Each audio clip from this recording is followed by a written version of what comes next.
Okay, welcome along to this evening's fans forum. We'll be getting underway very shortly. Just before we do, just a reminder to turn off your mobile phones or at least have them on silent if you have got them with you, and we'll go through the outline of the evening once we've got the two members of the panel in place. So firstly, please welcome onto the stage QPR CEO Lee Hughes.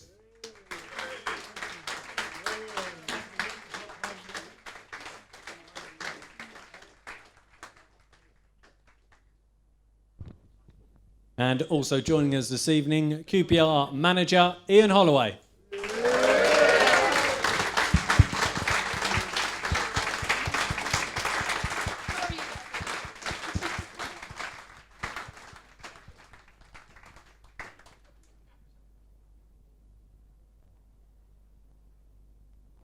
He got a bigger cheer than you, Lee. I feel like I've been here before. Okay, just before we get underway, just to go through the detail for the evening, as we've done in previous fans forums, it tends to work well. We've gone through the questions that have been submitted in advance, and we've put them into the areas that have been brought up most regularly, so we'll go through those. Namely, the status with the training ground at Warren Farm, new stadium update, clubs, accounts and financial position, and the family stand as well has been brought up again, so we'll be going through that. We've got a raffle as well. All your names went into a hat when you arrived in the building. There's a signed football up for grabs and also £100 of QPR Cash. QPR Cash is the club's new loyalty scheme, which we launched last summer. So this amount will be added to the winner's QPR Cash account tomorrow, and it can be redeemed on Hoops merchandise in-store or at the online superstore as well. Please note, all season ticket holders and members, you have until the 31st of May to redeem your QPR Cash for this season. Okay, in attendance, people often ask who are the people that are here, is it the same faces, etc. Lee Hughes is something he's very keen on, is that it is variety and it is different people as well attending, and in recognition of that, 27% of the people here are our highest loyalty points holders, 12% are fan sites representatives, and 61% of you here this evening are those of you that registered your interest via the QPR website, and it was completely unrelated to whether you're a season ticket holder, a member, loyalty points, purely based on those of you that registered your interest. So you make up 61% of the room. Okay, before we get underway with the questions, Ian, back at QPR now for 4 months. Happy to be back? Like being back? Apparently I might have another 5 months. You go by championship sackings at the moment. No, I'm absolutely delighted, I have to say. You know, very, very privileged and proud to be back. And on the way here, I had one of my favourite songs in the car called "Back Together Again," and it's that's how it feels. So delighted. Sorry, I can't sing it. No. Back together. Do. No, it's brilliant. Absolutely fantastic. So, what can I say? A lot of changes. Different faces. Didn't expect that really in after my interview with Lee and Les. I was brought in to try and get what we got playing better. So luckily I was, after 6 defeats in a row, they stuck with me. So thank you. And let's see where we can go from here. And in the 10 years while you were away, you went away and won promotion to the Premier League with 2 different clubs. Everyone else, we all stayed here and just got older. Do you recognise any of the faces? They're all the same, aren't they? No one changes. I've just made a point, they're not all the same. They are the same. Of course they are. No, once you're QPR, that's it. What more do we say? And we always do the things the same way, don't we? You know, we can't beat the bottom clubs, and we always play well against the top clubs, and I want to try and get some young heroes for you who wear that shirt the way you would if you were out there. So that's what we're trying to do, and I still can't believe it. You know, I look at Les every day when he's in, and I remember what he was like when I first came here.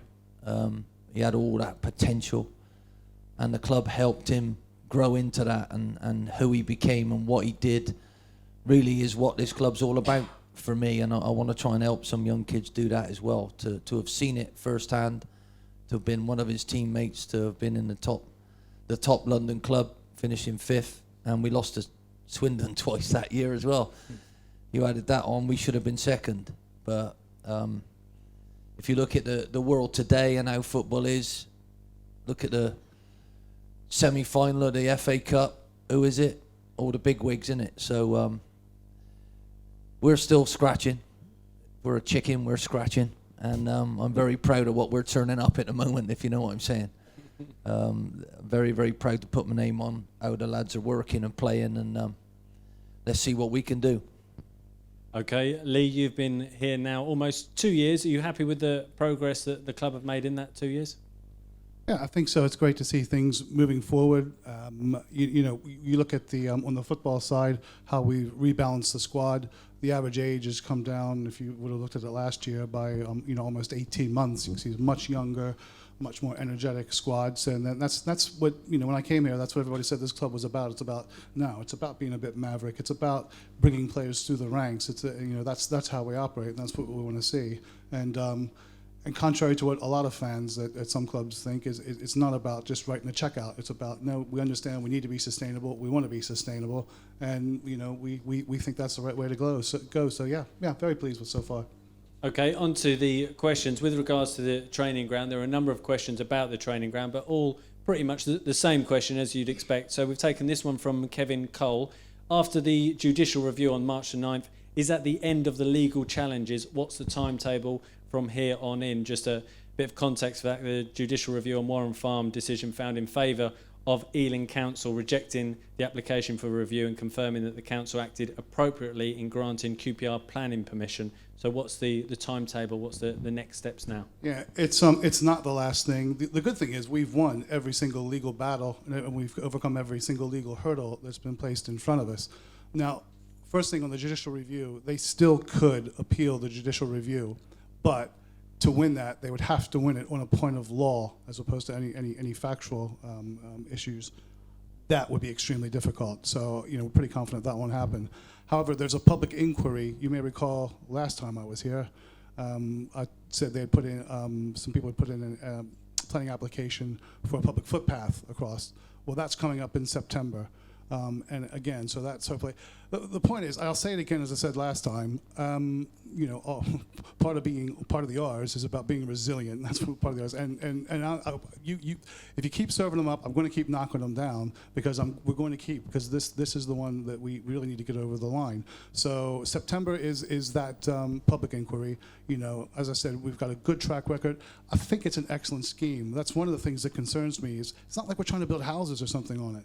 It's a training pitch, and there are community pitches, a lot of community pitches that we're putting on the current site. So it's like, this is where your kids can play. There's a lot of benefit that goes along with this. It's not as if we're taking the whole area and exploiting it. So, I wish I had the money that was spent in lawyers' fees, because it probably would have paid for an artificial pitch by now.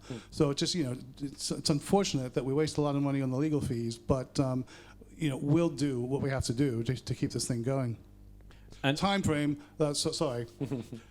That's exactly what somebody asked last time, and I would have never dreamed. This has been going on for 2 years, and it looks to me, being the non-property guy, like a pretty simple thing. I can't believe it's taken 2 years to get through, but it's the complexities of planning law. I can't put a time frame on it. I think a lot depends on what happens with the public inquiry in September in regards to the public footpath. So, I'm confident on that one, and let's see where it takes us from there. Okay, should that go away in September, are there any other hurdles you're anticipating, or are you hoping that that's the last one? Like I said, it depends on what happens there and what their remedies are, depending on what that does, or whether they're a right of appeal or whether it goes to yet another commission. I don't know what will happen after that. There's a couple of ways it could go.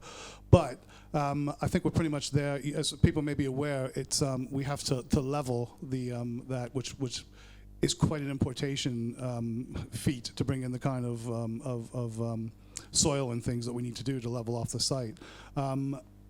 That, I think the license for that is pretty much there, so that would be the first step that we get started on as soon as we were able to get cracking. Okay, and the new stadium, this question's from John Bednazak. Read an article recently on the new ground site. London Council still has loads of issues, and the ground build may now start in 2029 at the earliest. If so, why not develop the tin can, as he calls Loftus Road? I presume that's what he meant. Okay.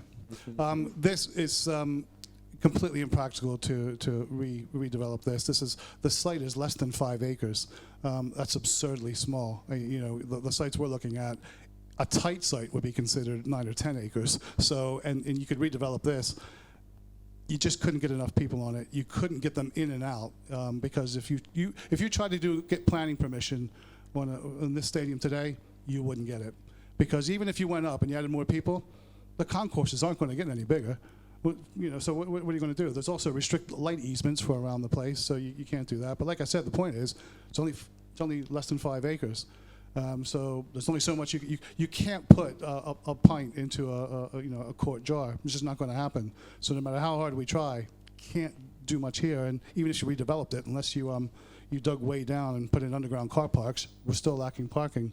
So I've always said, important. This is a business case is a difficult one, next to impossible to make a business case out of this stadium. We need a sustainable stadium. Having said that, extremely important that we remain in the borough. So the sites that we're looking at are, within a stone's throw of here, and that's what we want to do. We want to try to get something over the line. Now, before I might be anticipating a question, I don't know. Obviously, the old Oak Common ground, we still have that. We'd like to try to get something over the line, but it looks increasingly difficult that we can do something there. The important thing, though, is we stay in this borough. With there was something on Linford Christie. That's very, very early doors. All we're doing right now is feasibility. Is it even feasible? And weirdly, I've come up with this idea. Instead of just saying, here, this is what we're planning to do here. Now we're going to consult with you on it and see what you think of it. It's kind of, well, let's go out and talk to people first and see what they think, see what the issues are, and then we'll get an architectural team. So it's actual genuine consultation and actually talking to people, which seems for some reason to be a novel thing in the property world. But for me, it just seems a common sense place to start. What are people's issues? Let's find out what they are. Okay, and just to confirm, should we go down the Linford Christie Stadium route, there won't be an athletics track around the pitch? No. That wouldn't happen. The athletics track needs to operate independently of a football stadium. That's very important. The very good running team there, very good athletics team there in Thames Valley Harriers, who, interesting, women are European champions. You think, surely if you have got people that are European champions, if anybody's been there, they deserve better facilities than that. So I think it's something where, it would be something you'd want to work in tandem with them and saying, how do we develop the best site for you guys, and how do we develop something that would be right for us? But most importantly is about, what about the local stakeholders? Because a stadium is not something that should be just for match days. It's got to have a community value, especially with a club like this. Because probably the thing that not the thing, but one of the main things that I love about this club is really the bedrock of this community. It's you've seen all the things, even in the past few months, you've seen the number of things come out. Most recently, I know everyone's seen the piece that Victoria Derbyshire did. That's what this club is all about. It's about giving back, and it's a community asset. And so if we do something somewhere, I want the local community to be proud of what we have and say, yeah, actually, no, we don't. It's not that we don't like the stadium there. We're actually quite proud of the stadium there. We're proud of all the things that it does. Okay, turning to on-pitch matters. Ian, this question is from David Slade. Are there any particular areas where you're looking to strengthen the team for next season? Wow.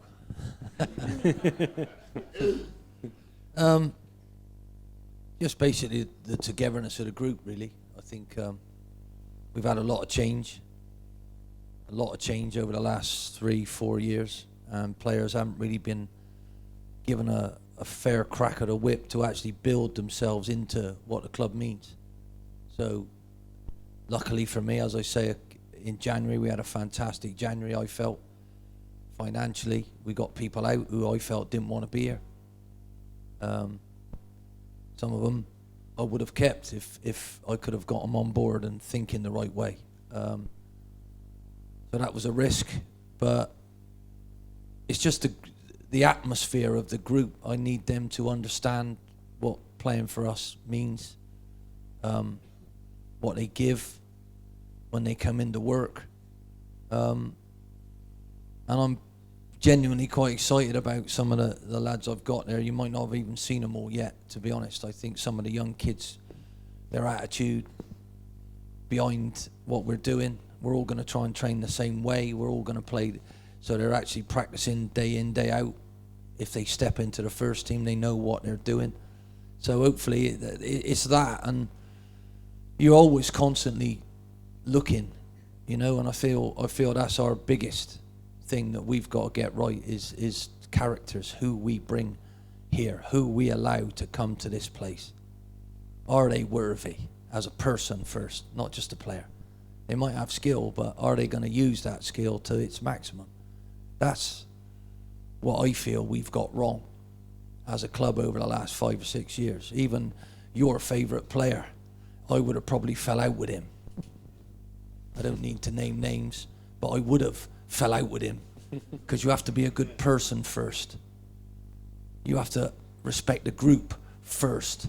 It's not all about you. As I said about Alexis Sanchez the other day, when he got brought off after he scored 2 goals, he was so rude, I felt, to his teammate who was coming on and his manager. It's not acceptable to me. It's not. I called him a selfish pig, right? Because you shouldn't be selfish. You're a team player. And I meant it. It's about manners, you know? And this is my house, really. You come in my house, you have to have manners. And some of our players, some of your players at the time, I call it ours, because that's how I felt. I didn't think they deserved to wear the shirt, let alone do a trick and let you lot go, oh, he's brilliant. Well, he ain't. He ain't if he don't care. Right? So that's what we're trying to do. And I won't get them all right. If you can get 75% of your signings right and only 25% wrong, then you should be a strong club. It's impossible to get them all right. But characters you have to get right. So, and the balance here is very, very difficult, because we all like that little bit of flair, don't we? QPR, we do like that little bit of flair. But you've got to balance it with the heart, the size of the heart of that flair player as well. You have to. Les had flair, but he had heart as well. So it's all about trying to get that balance right. And really, I work back from in 4 years' time where we've got nobody signed on. And then I come back, and then we might have 5 or 6 the next year. So I'm working back towards myself. In a minute, we got a full squad, but it's who's out of contract, where the money goes, what we're trying to achieve, where we're going. And there will be some changes possibly, because at the minute we're still a little bit over where we need to be. But that some of those things might be out of my hands at the end of the day if my players keep playing the way I feel they are, you know. So we can only do what we can do. But, you know, I'm looking in all areas, and I'm looking at right attitudes, and I'm trying to look at a blend of and a balance. Oops, there goes my water. And if I can simplify it, I couldn't help Connor Washington any more than bring in a big fella who can win a header, because he needs to play in a 2. Right? He needs to play in a 2. He ain't the one up the middle. He ain't the one on the left. He needs to play up front in a 2. And when you play him in that role, he can score. And now I believe he's believing he could score, because deep down, coming here and wearing that badge, it ain't easy. And if you don't hit the ground running and he ain't scoring, some people out there, not you lot in here, I know none of you moan, do you? But some of them out there, they don't have to get on it yet. Christ's sake, Holloway, give it to Wilkins. All right, well, is he going to run or what? If he runs, yeah, I'll do his running. Is he going to do my passing, is he, or what? Good God, it's all about a blend, isn't it? I was a midfield player with him, you know? So it's all about getting that right. And what pleases me the most is that's where I feel we could have panicked in January, but we didn't. We stayed firm. We tried to do things correctly. We tried to, and January is terrible, for a terrible time to have to buy people. It really is. It's a terrible time to have to sell people if they're telling you they want to leave. You know, so as I can't really talk, you know, because this is going out live and and it's very unprofessional of me to talk about certain positions at the moment when I got a job to pick my team, where they're all doing what I want them to do. So I'm really pleased with the way things are going. Obviously, we'd like to score a few more goals and not let in so many, but there's a feeling of anticipation of good things rather than bad things. So, you know, and that's tough in this level.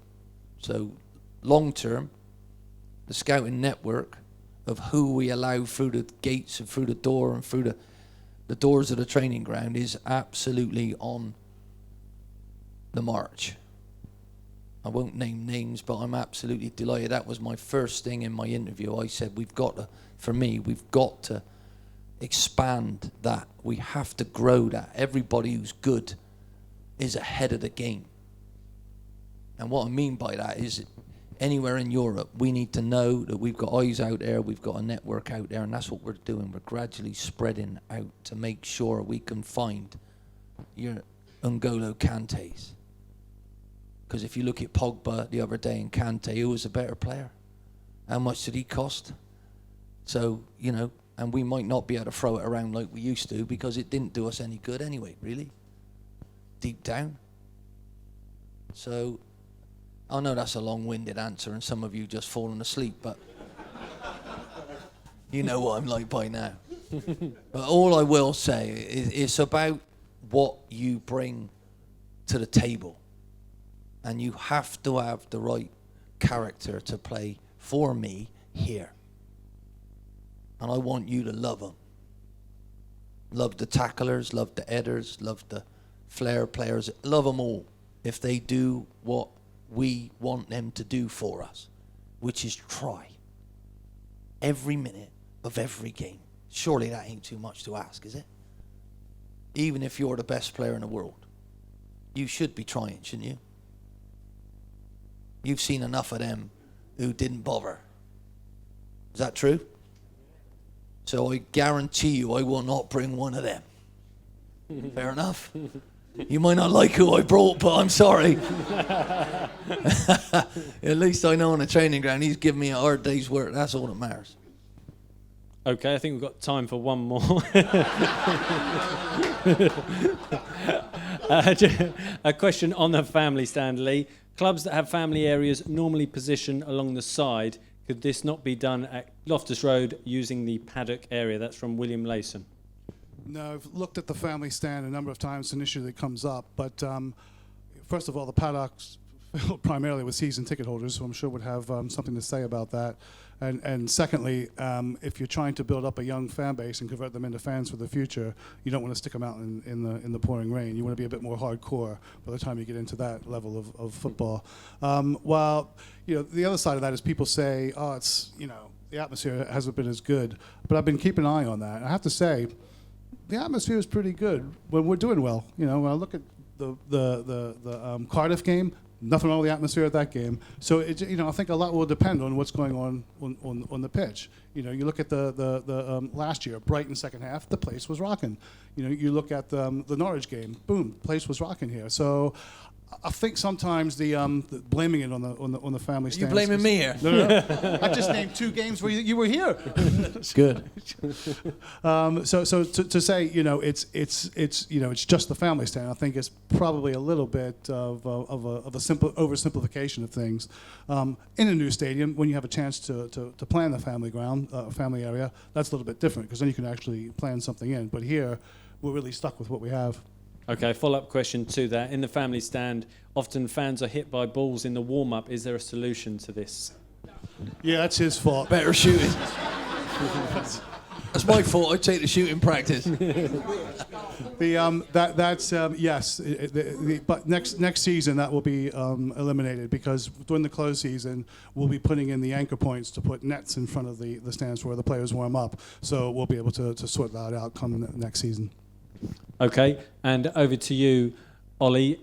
In terms of next season, this question's from Clinical Silla on Twitter. Ursula.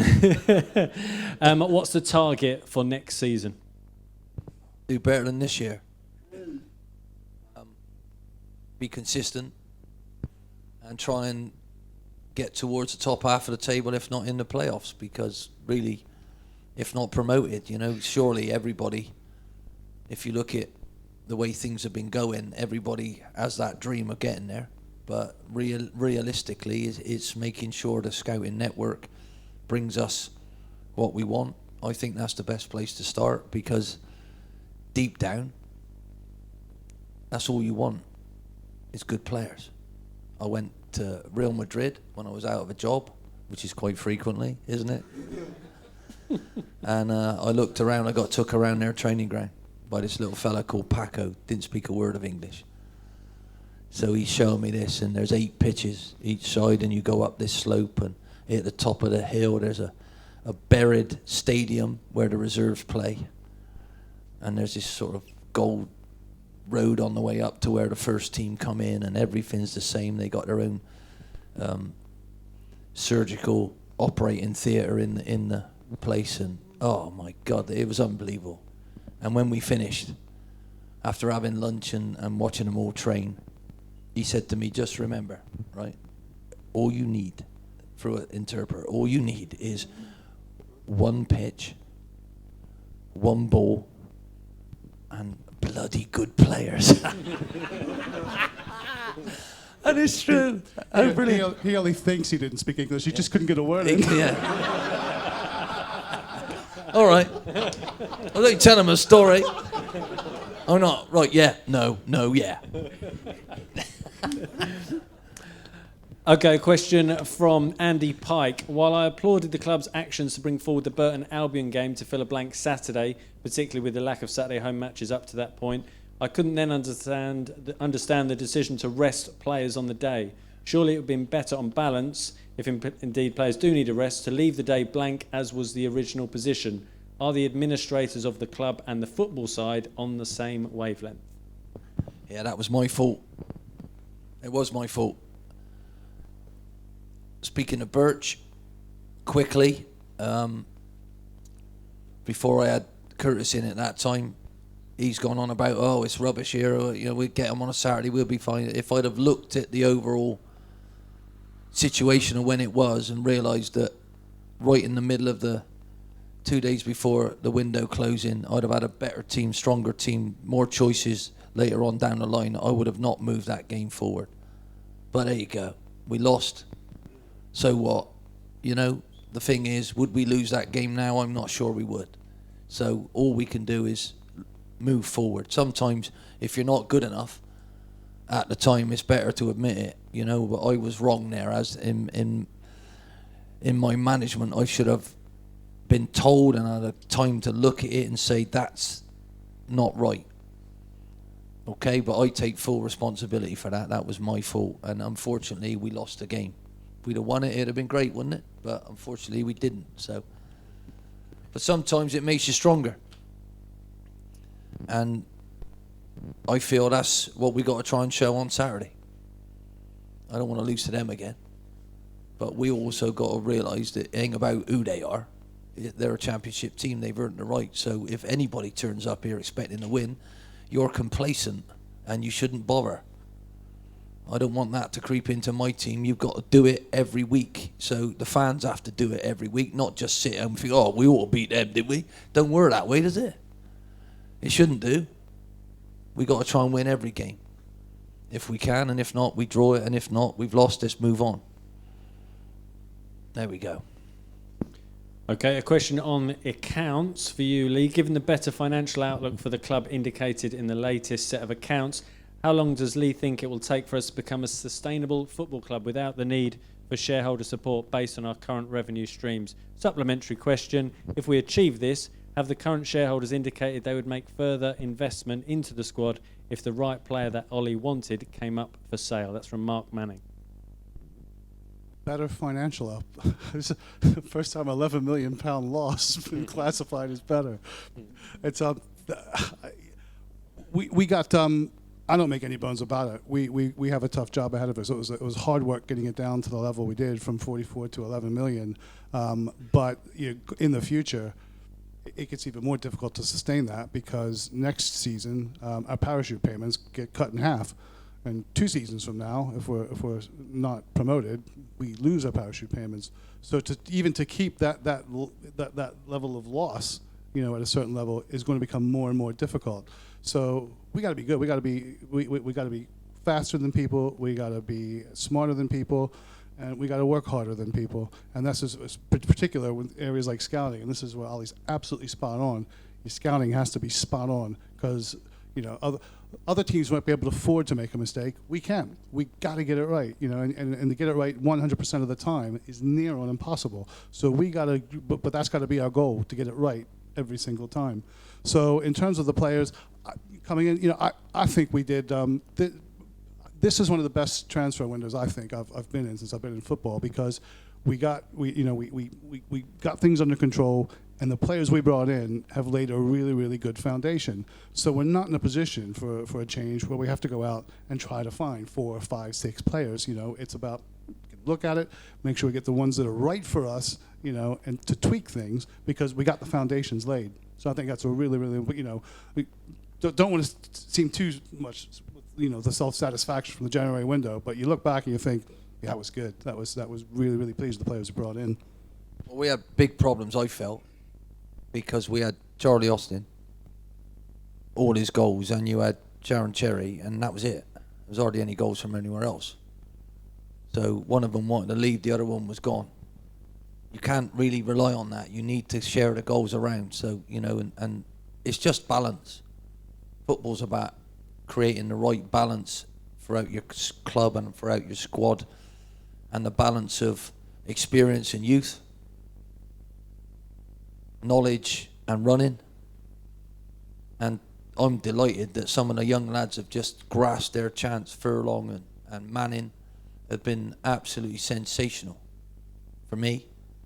They look mature, they look like they're ready, they've really carried us forward, and I think that's absolutely fantastic for what one part of the club is going to do for us, which is the youth setup, and we all talk about that. But Man United built a whole era on a youth setup that Fergie put in there. So what I'm trying to do is actually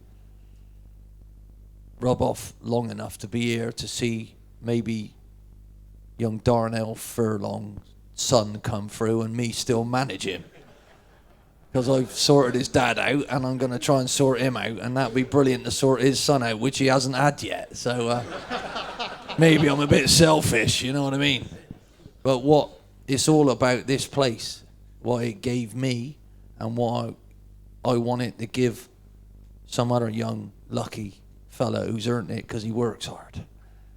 So that's where we are. I think the balance of that is excellent. We've still got some balancing to do in the summer. We really have. We've got to look at that. And then hopefully we'll move on without making too many expensive mistakes. And, to be honest, when I first was at a different club and I paid £6 million for Dwight Gale, I was worried.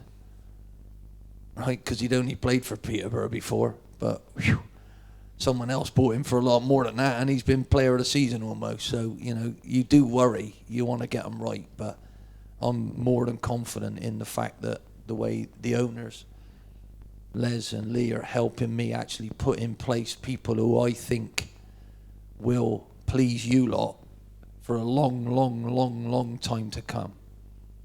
I think that's been our issues, and that's any good, solid football club is based on top knowledge, and you never have to panic.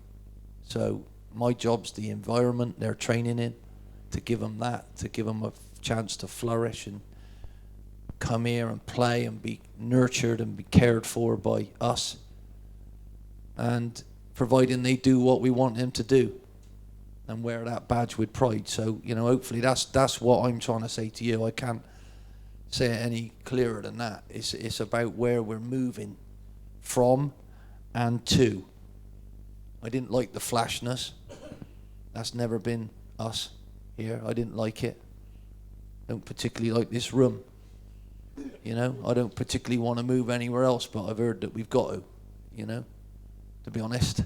I really think this place is special because of where it is and the people around it and everything about it. But we just got to make sure by our very, very actions of what we put up with from our players and how we encourage them, and what we put up with from other people sat next to us that we don't agree with, we actually nurture the right type of human being to play football for us, really. And it's happening. It is. And that's what pleases me the most.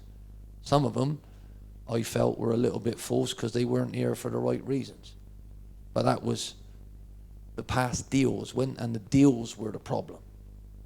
Right? I don't feel we've got that in us anymore to be able to get a wrong deal with the people who are doing the deals.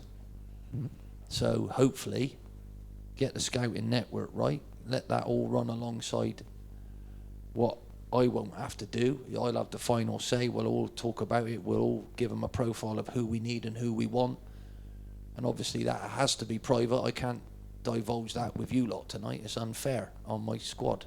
So, but deep down that's what my scouts already know. We're adding as we speak, and hopefully we'll have enough choices to try and do character references that make sure we get all of those correct. Because at this club before, the non-league or the lower league scouting network was absolutely magnificent. I think Andy stood up there. Was it Cambridge we got you from? Where did we get you from, Andy? Brentford. What? That was me as well. Good old Brentford. Buh. Anyway, I got to say something good about them. Their scouting network ain't been bad, has it? Let's be honest. So who's ever put all of that behind the scenes, which I think was Warburton, Mr. Warburton, well done to them. But hopefully, the future's bright. Okay, question for you, Lee, just on account still. FFP, is this any closer to being resolved? That question is from Naz Pambakian. Yeah, I would expect that to be resolved either just before the start of the season or right after the start of the next season. It's moving forward very, very quickly now.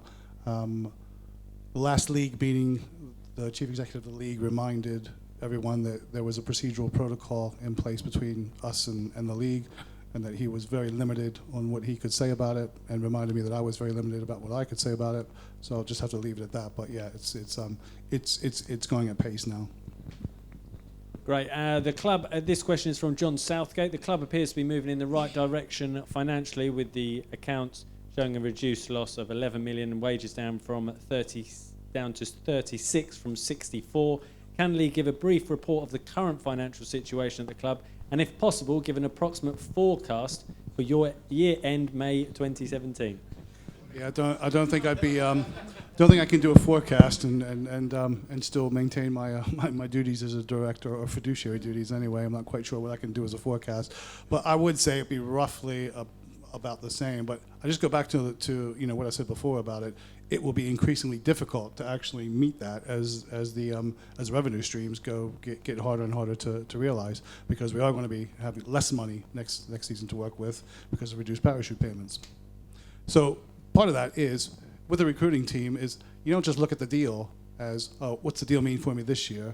It's, what does the deal mean for me 3 years down the road? So that I think is the difference now about how we're going, where we're showing some foresight, we're looking at what's ahead, we're making sure that we're prepared for what's ahead. Okay, this question now is from Twitter, Reese Top 10. Reese Top 10, if you're watching and this gets answered with a figure, I'll be absolutely stunned. What's the budget for the summer transfer window? Any club that discloses their budget is just absolutely insane. Let me just tell every other club how much we have to spend. Crazy. Let me see. Oh, there's a hole in my pocket. It's gone. Okay, a question for Ollie. I was just wondering whether it's possible to keep fans more updated on players' injuries or why they aren't involved in the squad, e.g. Cousins, Robinson in recent weeks. That's from Joe O'Brien. If you want to talk to my physio, he's busy trying to get them fit for me. That's the problem. And not always, things aren't always clear cut. Jordan was doing really well. He was almost ready to play, and then he complained of something, and it actually turned out he torn his muscle completely off the bone. So he's just had that fixed. You do get some strange scenarios, you know. And Jack has some extra issues because of an older injury that swells up sometimes. So we're constantly trying to make sure we put a training regime in that makes his life a little bit easier. But I understand what he's saying. We also don't want to tell the people we're playing against exactly who might be fit and who might not be fit. It's, you know, because that does sometimes help them and hinder us. But, you know, we'll try and be open and honest with you. And the deep down at the moment, you tell me what your best team is. The good thing is I can pick different shapes, different people, and hopefully they can play as well as they have done over the last couple of weeks. Because really at the moment we're not good enough to actually outplay everybody in the championship in one certain way, in my opinion. Right? But everybody, I like to reward good behaviour. And wow, what I'm seeing at the minute is as sharp as I've seen any team of mine over the last 10 years. And I'm not blowing smoke anywhere. I am telling you that the confidence that they're now feeling, which is a feeling confidence, it is a feeling of a anticipation of a positive outcome, which I couldn't believe was as bad as it was when I first got here. Norwich. I mean, we're 10 men against 10 men. We miss a penalty, we scored 2, and then we let one in. And if we'd have gone any deeper, we'd have been in the blooming on the main road, for God's sake. Everybody's, wasn't it? God, I can't. And that took a while to try and get that out. So, you know, at the minute, it's good, but you're going to get injuries. You're going to have, and our bench is what's getting us results at the minute. Who I might have to leave in the stand and it's how they're taking my decisions. That's the biggest difference. Without discipline, without rules, without sticking to them, without getting results, that makes them believe in what the manager's saying. So, you know, hopefully this will all keep going, and that fella will look at what he's saying about our injuries, and I'll try and have a little update from M&M. He's not a sweet, he's me, Matt May, he's me physio. You know, maybe it would be better if we could actually get M&M to tell you, because sometimes I get it wrong. You know, and it's not good enough he's got a bit of a knee or a bit of an ankle. It's not really good enough for you, is it? But it's very difficult to see how long someone might be out, because Luongo is going to be out on the grass in the next couple of days. And we thought he might be out for 4 weeks. So you can never tell how quickly someone can come back. So that's the issues. Okay, and one final question with regards to accounts. Why is Ruben charging interest on shareholder loans? That's from QPR report. The loans that Ruben puts in is open to anybody else who wants to contribute at the same interest rates that's convertible into shares. So he would happily step back if you want to lend the club money and then convert it into shares as part of as the interest. So how does that work in terms of that interest getting converted into shares? Well, once the actual interest that's accrued then turns into a shareholding. So it's just done because the club is owned by various shareholders, and a lot of individual shareholders as well. So then he can turn that into shares in terms of an interest, because charge himself money would be kind of like, here, I'm going to charge myself interest. Here, Ruben, let me pay you your interest payment. Oh, thank you, Ruben. That wouldn't make a whole hell of a lot of sense. Okay. A question for Ollie from Chris Kemp. I realise this could be a difficult question to answer given the company you are sitting in, but what reservations, if any, did you have about returning to QPR? Is he here tonight? Is Chris Kemp here? I'll buy you a beer. Let me make it up to you. I didn't know I did anything. The only reservation I had was whether my wife would let me. That's the truth. I had to sit down and ask her if she would let me do that.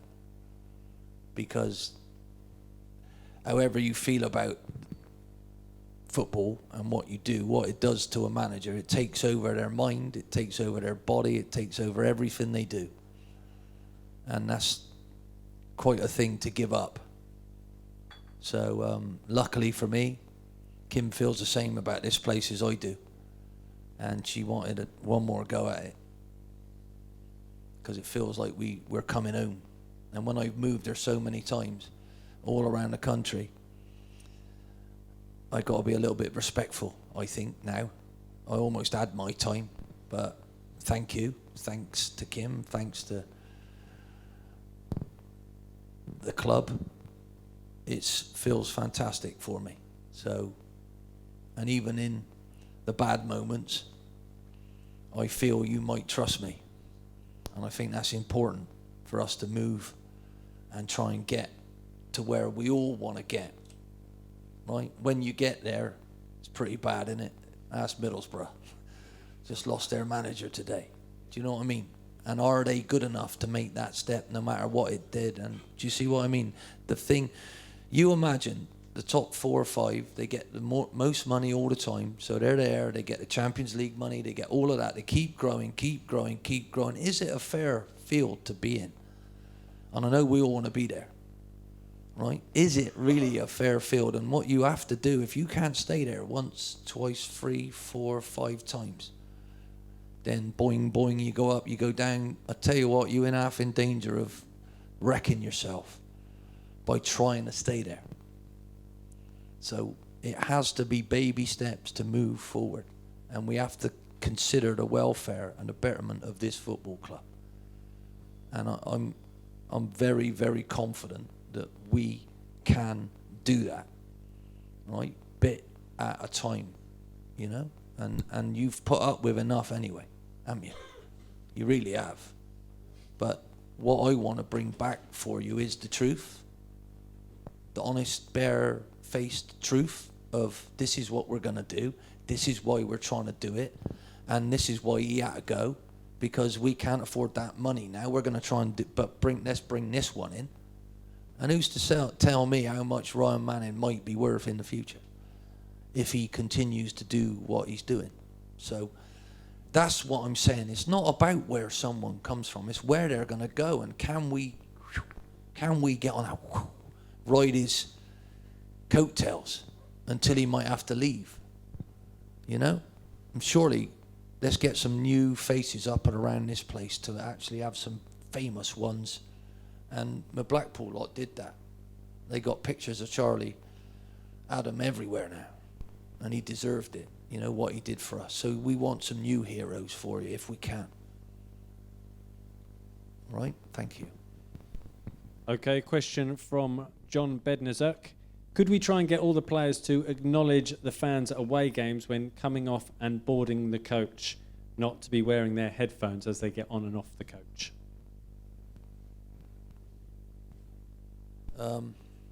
Everybody prepares in different ways. And everybody has a right to be a private person at times. And I know I've always taken the fact that I will stop and speak to everybody. I will sign anything anybody has. Certain people don't do that. And what I'm not going to do at the moment is say you must go over there and say hello to someone. Somebody might be shy. You know, Yenny had his headphones on. Connor needs to get in the zone. Connor Washington. That's why he puts his headphones on. He wants to just get in that zone. I'm going to score. So a pre-match schedule for players, I'm not going to change. I'm sorry, some of them are so superstitious, it's unbelievable. And I can't go and do what they... The fact is, we will do whatever we can. If your stuff and you want it done, we will do it with the staff at the training ground. We'll always do that. I just cannot change what they do in their heads to try and have a performance. I wouldn't dream of doing it, to be honest. And I understand that fans will understand that as well at times. If we're at a club deal, I'll make sure everybody actually speaks to everybody and signs everything. That's not a problem. But on a match day, I have to be respectful to what the players do and how they prepare, because I want them to do well and try and win for us. But that's not being rude, and you might not agree with it, but what I'm trying to say, as a player, you need to focus your own way. In terms of after the final whistle, it's very noticeable that your team go over to the away end if it were an away game to acknowledge the support of the QPR fans, and at home games they stay out there to acknowledge their support. How important is that to you, that on the final whistle they acknowledge the support? I think it's absolutely vital, you know, that we are, whatever happens on the day, we are in it together. It's very, very difficult when you've had a disappointing performance and a disappointing game yourself to actually feel worthy of clapping, you know, because you feel like you've let people down. That's the problem, you know. When we were Rotherham away, I didn't really feel like going over and clapping everybody because I was fuming and I was embarrassing. And do you know what I mean? I understand that we should stick together, but, you know, unfortunately the world ain't perfect, is it? What I want to try and do is get a group of people who actually really do feel like you do, and even then they'll do something wrong, because deep down it's very easy to spoil people these days with how much they earn. And let's really not go into that, to be honest, because that's a whole new debate, and you'll be saying no more time for any questions, but all I will say is it's all about understanding that they do, and I know they do, this group, I know they care about this. I know it, right? So, and I know they care about you. And we got to try and get that through to everybody, because when you are together for real, no matter what the score, no matter what, when you are, you can achieve unbelievable things. It is about a spirit, and it is about our togetherness, and it is about getting that energy no matter what. This is the best trip I've ever been on. That's what I want singing around here. That's what I had at Blackpool, because it was the way we did it. I want you to be proud of the identity out there eventually. It's not there yet, but I'm telling you, I want you to be proud of how we are going to try and play. And it won't go right all the time. It doesn't need to, because you can have a very successful season by losing a third of your games or losing a third of the points and still get promoted. But unfortunately, you can't all stay up, and you can't all go up, and you can't all get promoted. That's what some chairmen have to learn very, very quickly before buying a club. Seriously. It's all going crazy. Management is about getting a group of people to do what you need them to do within a set of rules. How long does it take to get that into them? Scary. A question for you, Lee. Train travel to away games. The club are only laying on one coach on away match days, and this is getting expensive. A number of supporters have been travelling by train this season at a lot cheaper rate than the coach travel. Can we not go back to the good old days and club arrange train travel for supporters? It's cheaper and quicker and more comfortable, as you don't have to stay in your seat for 2 to 5 hours. That's from Ron Hill.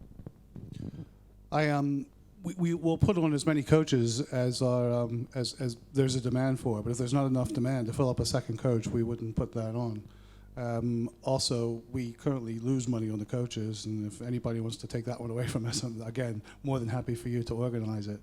As far as the trains, that was a new one for me, so I did some research.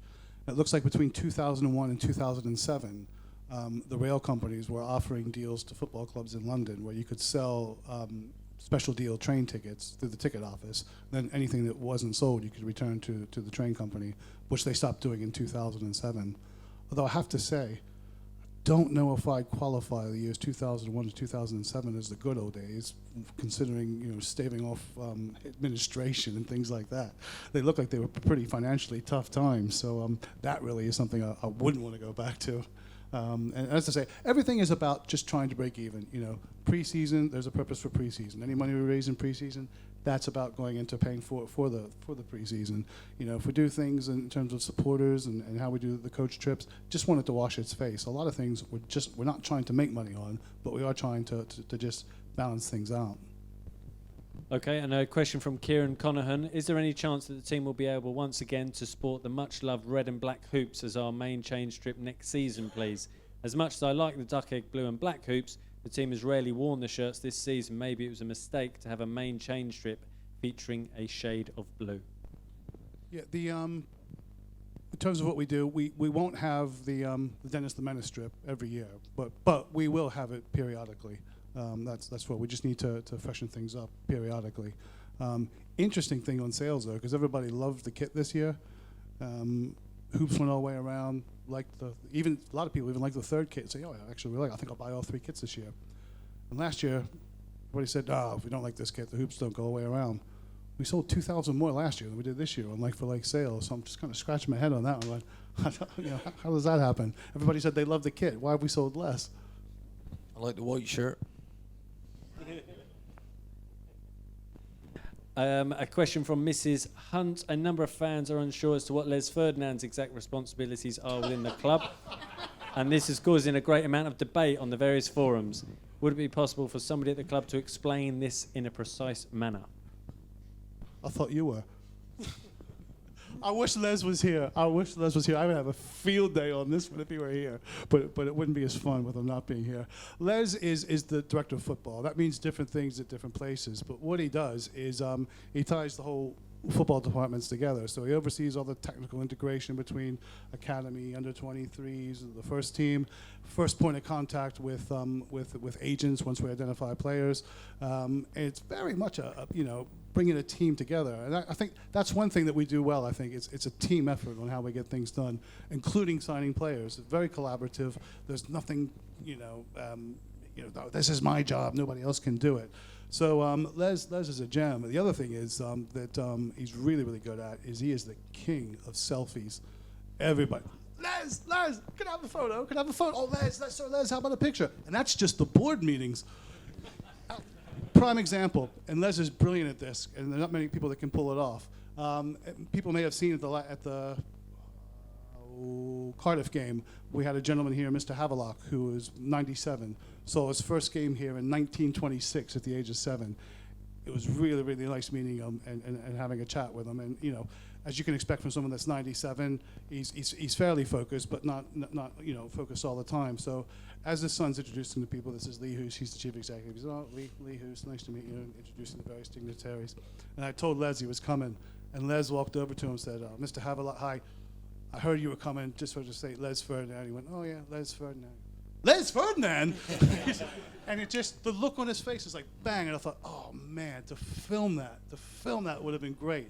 And this is where Les is brilliant as a person, because a lot of people that have done what he done can be a little bit up themselves. Les is not. He's just a gem of a guy. He's accessible to everybody. He knows the joy he brings to people. He does it with a smile, no arrogance whatsoever. So he's on a personal level, he's just brilliant to have around the place. And probably, it wouldn't be a bad idea. Next time we get a forum for Les to actually tell you a bit more about his jobs, or maybe one of the podcasts that we do, we could get that out there just so he can kind of explain his role and how a director of football works and everything else, because it's probably the most misunderstood position in English football. You probably got some views on that, yeah. Without a shadow of a doubt, I think management is changing, definitely. Used to be that the managers did everything. We didn't have someone like Lee. We did the contracts. We did all sorts of things, that the signings. You go back to your chairman, and the chairman trusted you totally. With the size of the businesses these days, the amounts of money, you just can't possibly do all of those things yourself. So it's evolving. And for my last 18 months being with Sky, I learned so much about how an organisation should look. Everybody had a job. Nobody dovetailed and did 2 jobs. They all had a job to do to get these outside broadcasts, and then they had a director and they had a producer, and they all had a clear role. One would watch the other one would assist the other one. And without Les, I wouldn't have wanted to come back. The part of management that's getting uncontrollable is talking to agents, trying to do deals, trying to get the players, trying to get on board. I wouldn't have time to do the main bulk of what I want to do, is educate them and work with them, and I wouldn't be able to do that. So it's invaluable to me what Les does. It's almost impossible to describe, because we're going to change that as we go. We're going to evolve it, right? But he's absolutely vital to me in being able to concentrate on trying to galvanise my group. I can use him as the bag cop if I need to, and that's hard because he's got not a bad bone in his body. But when it comes to business, the business side of it, it does help to keep me out the way of it. We'll go and talk about your contract over there, because I just want to talk about football. So, you know, it is a vital part of us, how we're going to do this, how we're going to move forward. And he's got a massive role in what the club is going to turn into. You know, if you look at Fergie, last of a breed, I would say, right? He's retired now. Without Mr. Gill, Fergie oversaw everything, everywhere. I bet it'd be easier for him if he'd have had someone as a director of football. But, you know, the fact is, I know Les and I can trust him. And that's the thing. Without that trust, he could say, oh, they're playing rubbish. Yeah, you all go. Yeah. Do you know what I mean? He could easily do that, but he wouldn't do that to me. He would tell me first, and that's what I know. So hopefully he feels better in his role, and I feel better in my role.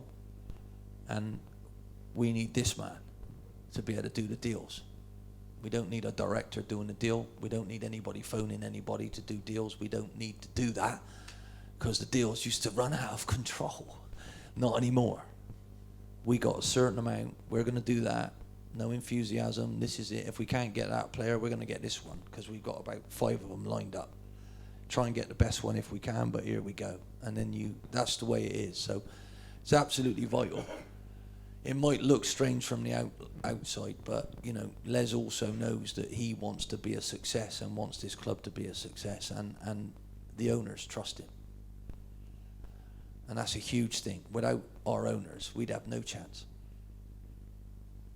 Honestly, I wouldn't want to be sold to any of these people who are coming over here now, who are 6th or 7th in the table, and they sack their manager without, oh, he looks a good one, doesn't he? He got a big name. I mean, what are you doing? They might go down, you never know. Do you need me to say who they are? I don't think so. What are you doing? Seriously. You got to understand the game. You got to understand where you're going. Right? And I'm telling you, where we are now, we have that in place. That is all in place. So all I need is you lot chirping up on Saturday, encouraging us to try and win, not expecting us to win. You should never do that. Be optimistic, but don't be too pessimistic if it don't work. But that's it. If you want to come in and see how we work, it's not a problem. I want to get Les on the grass if I can, but not at the minute. You know, we got a lot of strikers who just for half an hour with him would benefit. But at the moment, I can't do that yet. But I will do. In terms of that team you were referring to, you could feel the sympathy for the ex-Chelsea man in this room, couldn't you? You could feel it. All those who put questions in at the start. Not at all. All those that sent questions in at the start when you arrived, we'll get those questions brought to the front shortly, and we'll go through those. Just another question for yourself, Lee.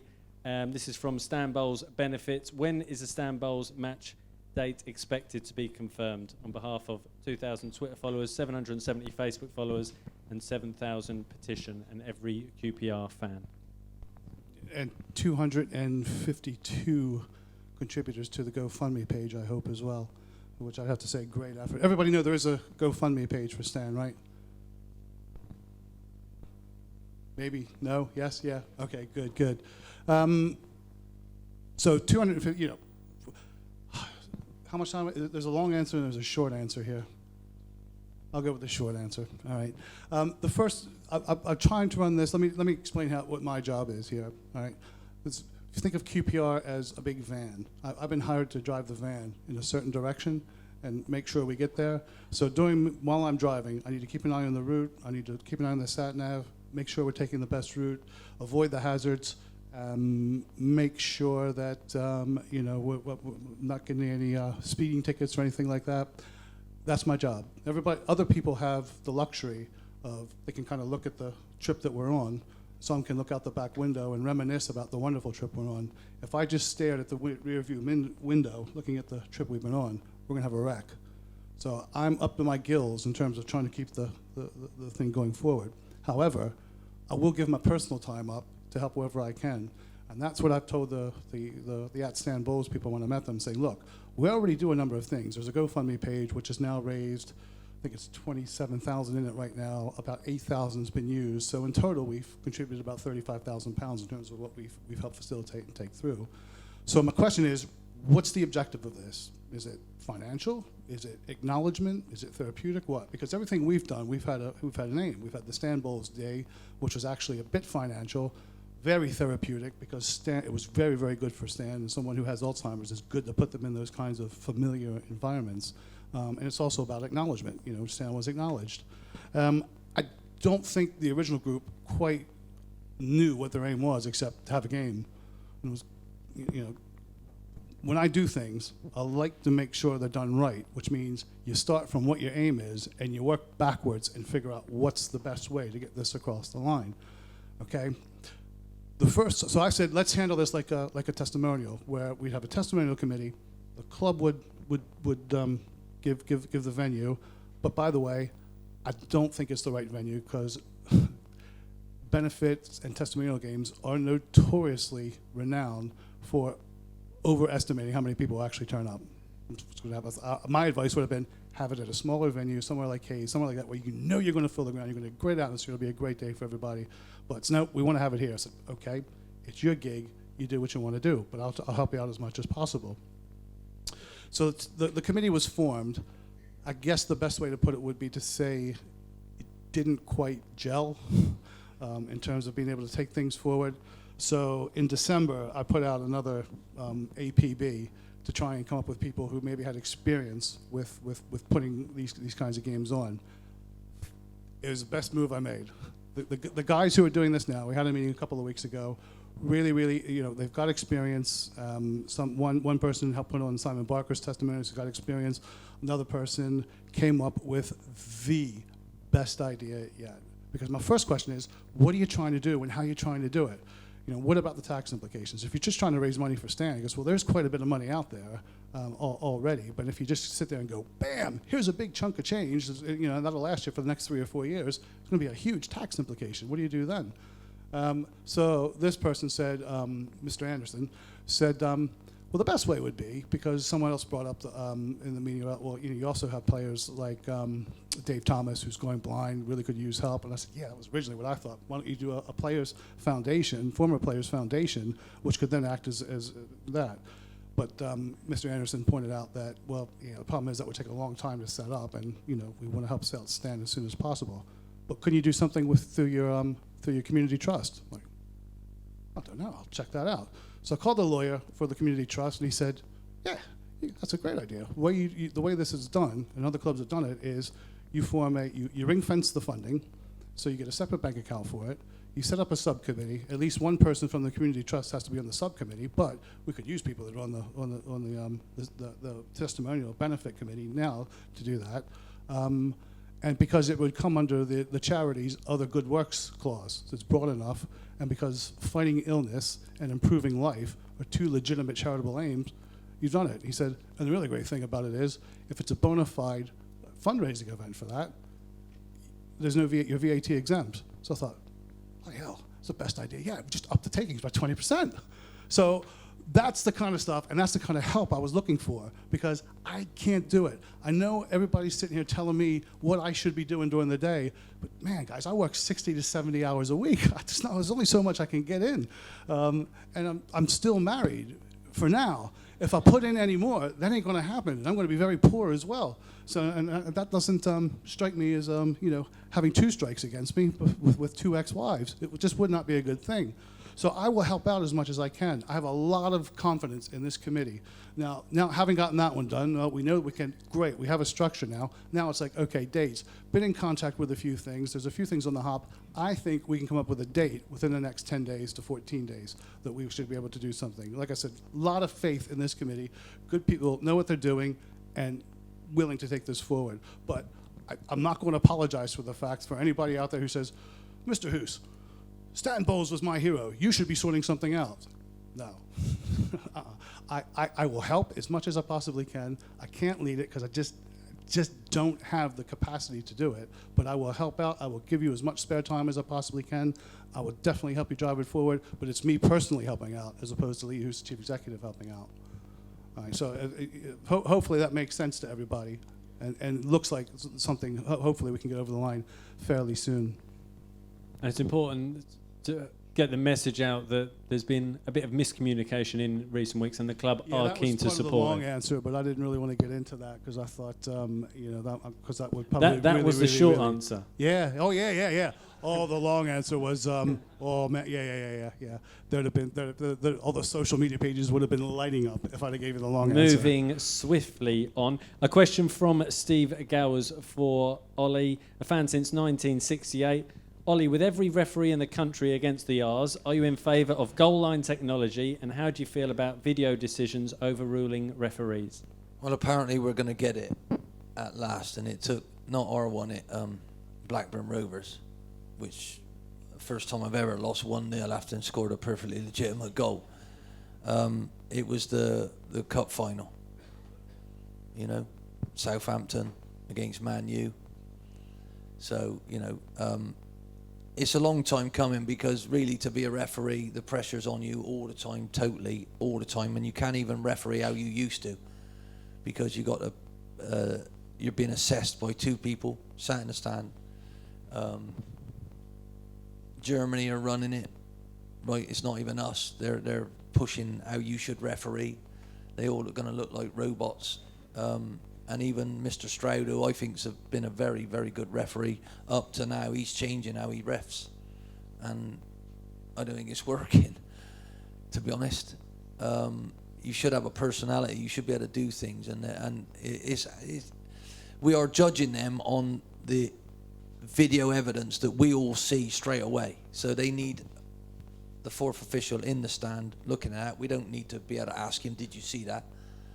Because he's never going to agree with us anyway, and you've got both benches saying, did you see that? I mean, what he needs to do is sit up there and see it and then give the referee with a mic, that was a goal. And it's not just goal line technology. It's not even that. It's the offside that lead to a goal. Because when the ball goes in, you got to restart somehow. So it's either a goal kick or a kick-off. So just get them right. And that's what we all want. We want to get them right. So yes, I do agree with it. It's about time. And it's just typical us. We don't stand up, and the referees can't even admit that, hang on a minute, I can't do my job unless you get this evidence. Because apparently it was impossible for the linesman to look at the first header, and then when it hit, he couldn't get from there to look at the line, and he couldn't be sure. He was 2 or 3 yards out, but I'm sure he saw it, but he couldn't be sure. Our analyst knew. He could have showed him. It's mad. But a lot of football is mad, isn't it, really? So hopefully we'll get it right next year. About time.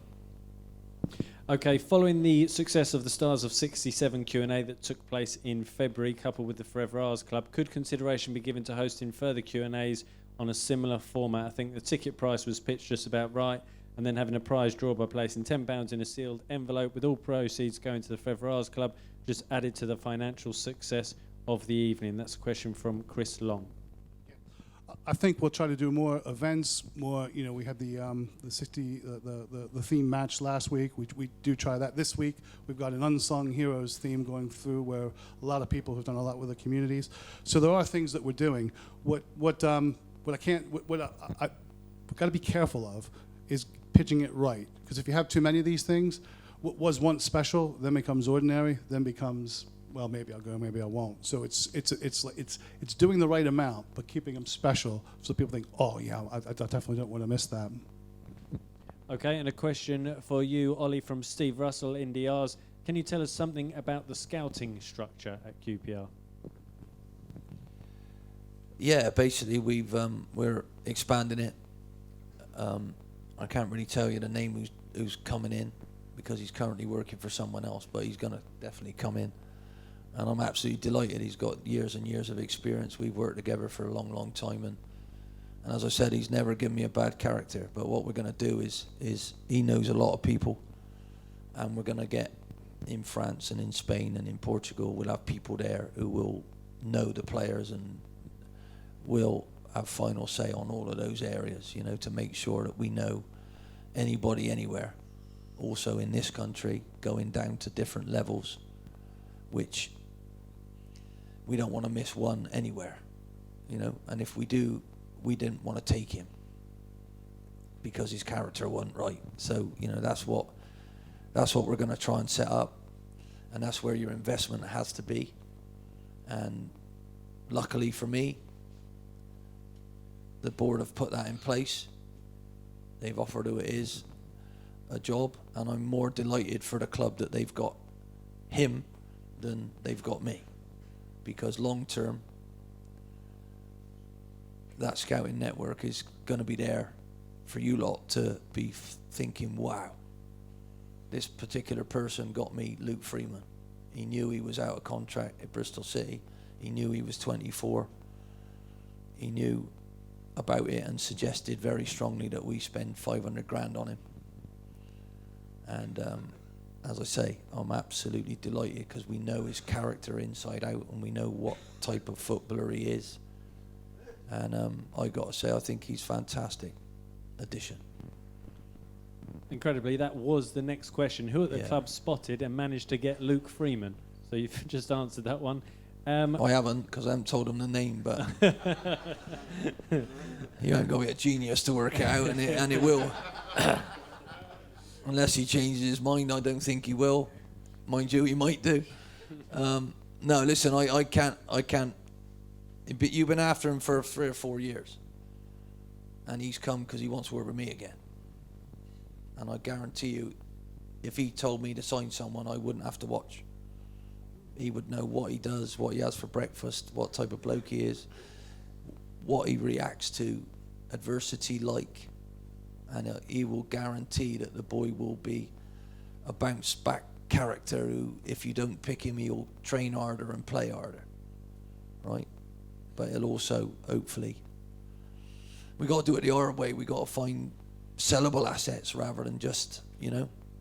So we're on it, he's on it, and I'm never felt so confident in my whole life because I'm in the best place I've ever been, so's he. And I met Ruben for probably the second time last week, and he thanked me for, they just had a meeting about the scouting network and what's going to happen, and he thanked me, and I wasn't even there, and I didn't even know what was going to happen. But deep down, if you look at Watford, if you look at the Italian family behind Watford, now I don't know them personally, but I know what they do and how much they spend on their scouts, because they own 4 football clubs throughout the world. They spend £2 million a year just on their scouts' wages. And Benatia, who plays for Juventus, they bought for Udinese. They paid 400 grand. I was after him at Blackpool. My bloke didn't want to pay him his wages. It's only 4 grand a week at the time. Say only, that wasn't anything for a player like Benatia. He's been sold for 25 million since, and every time he went for Bayern Munich, I phoned Mr. Oyston and said, have you seen who's playing for them? God's sake. But that same person gave me him. So that same person was involved in a company that got Kante and Mahrez to Leicester. He found them. So we ain't going to be too far off the pace. Just before, also on the back of that, but on the academy side, the scouting structure has increased dramatically in the last 2 years because Gary Carson's done a fantastic job in terms of getting the feelers out there in the local area, and we've got some real unpolished gems coming through there right now. So that's on the up as well. I'm delighted the young gentlemen in that area are someone we'd all like to call our son, the way they are with people, and the hotels we've been in, and with my team, everybody's been complimentary about how they've behaved. So listen, We can't watch them 24 hours a day, but we're going to be on them. As I said before, it's all about what we do when people meet us and how we are. Right? Gracious in defeat, but not too smug when we win, are we? So hopefully, as I say, it all feels right, if you see what I'm saying. I know how to do it. It's been a long time since I started, and we've had some adversity, and the last time, 2007, was excellent. Absolutely fantastic, because we come through a load of crap, didn't we? We almost had to join some other club and use their ground. It was horrendous. But we got there in the end. And then unfortunately I was put on gardening leave by a very unsavory fella who I will never ever forgive. I don't hold grudges, but I do when it comes to that person. But you don't name names. I can't name names. Palladini.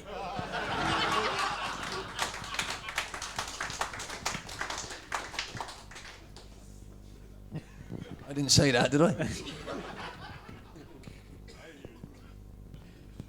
I coughed. Okay, question from Andy. How much does Ollie change his game plan, pattern of play, based on the opposition he faces? Yeah, at the moment, it's quite a lot.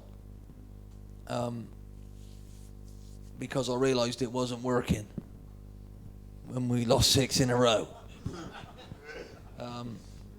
Some of it was. Some of the football was probably better then than it is at the moment, but we couldn't score, we couldn't win, we were a little bit open, the lads didn't feel confident in it, and, you know, so a lot of it is opposition based. Last week at Leeds we worked on 3 at the back, 3 in midfield, and just to try and take care of 2 of theirs, because Hernandez and Wood were excellent. The movement they did was very different, and they would have got in, and I'm so proud of and pleased of the way we shackled them, and we should have actually won it.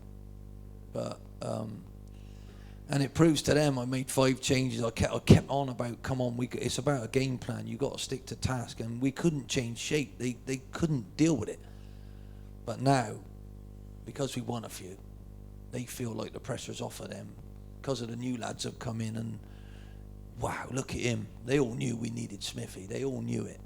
We can go from back to front now, and it might not be pretty, but if someone tries to press our passing and my reputation, we can miss them out and go to his head and get support around that. And, you know, and I felt bringing Ravel took the pressure off of him, because all you lot started talking about Ravel. Oh, we got Ravel, we got Ravel, we got Ravel. Forgot we got a 6'6" bloke who could have, you know, got snow on his head, and you might have judged him, you know, because it's a dying art in both boxes. So, you know, but basically, with the new players coming in, the other ones are growing. They realise who we've got now. They realise the foreign ones are settling in.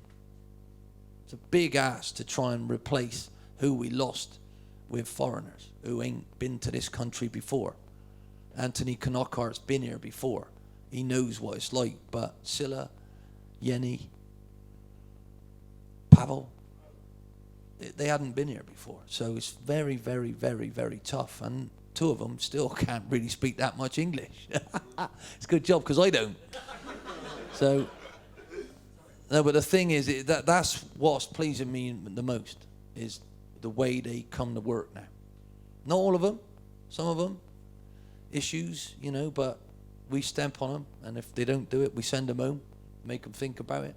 You can come in tomorrow, but we want a different bloke in here tomorrow, because that's how the modern day player is, I'm afraid. A lot of them can be spoiled. I'll guarantee you we won't spoil our young ones. They got to earn what they get.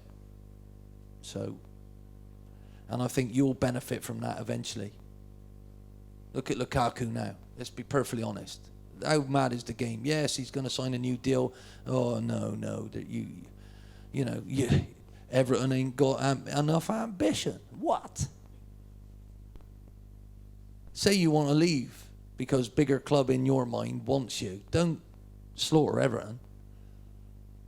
And by the way, it ain't just you, son. Someone's hit you on the head last week when you scored. Great ball from Barkley on your head. You know, it ain't just all about you. Unfortunately, it is. It's a selfish game, and I don't put up with selfishness from anybody. I know I'm rattling on again now. He's thinking, good God, what's going on? Okay, question for you, Lee. Could the blue and white bar in Loftus Road be better utilised, such as staying open longer after the game, having a player being present for photos, showing the live Sky game, etc., from Michael Gardner? It's in terms of players staying over, we utilize the players as best we can. There would be other areas that they could go to as well, but you know, with what players do after the game, often difficult, the treatment, trying to schedule people in and down to their personal schedule. As I said, there's a lot of areas that could be utilized better, but we could look at it. We could look at that. I could force them. Yeah. The only question I would have is a forced player in a bar is probably not going to be loads of fun. No, but we could look at things. But, yeah. You know, there's always some other ones who we could make be ambassadors for us and behave in the right way. And you know, if you're injured or what, you know, but we could look at things. It's a really important part of it, isn't it? Yeah, because some of the players that we do, like injured players, would be deployed in the fan zone, which is also a very important area. It's actually done quite well. I need to know, though, that if we're doing stuff like that, that it actually will be worth doing, because what happens sometimes is it's great for 2 or 3 games, then quickly fades away. Okay, which leads into the next question. You're talking about the fan zone. What are the club doing to build a fan base? How are we encouraging kids to become fans? Well, the family zone, you know, we talked about it before.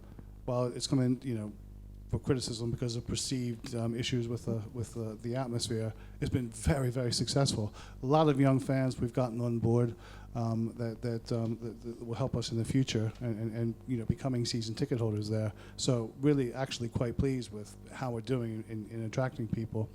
The other thing is season tickets for next season. Been really, really pleased with the response. I mean, we've sold about 800 now, but that's about 220% up on what we were this time last year. But what I'm most pleased about is I think there are 74 or 78 new season ticket holders. Last year it was 3. Yeah. But out of the 78 or 74, whatever it was, there are 47 who have absolutely no previous affiliation with QPR. So they're not a lapsed season ticket holder from a few years ago who've now come back into the fold. These are brand new people.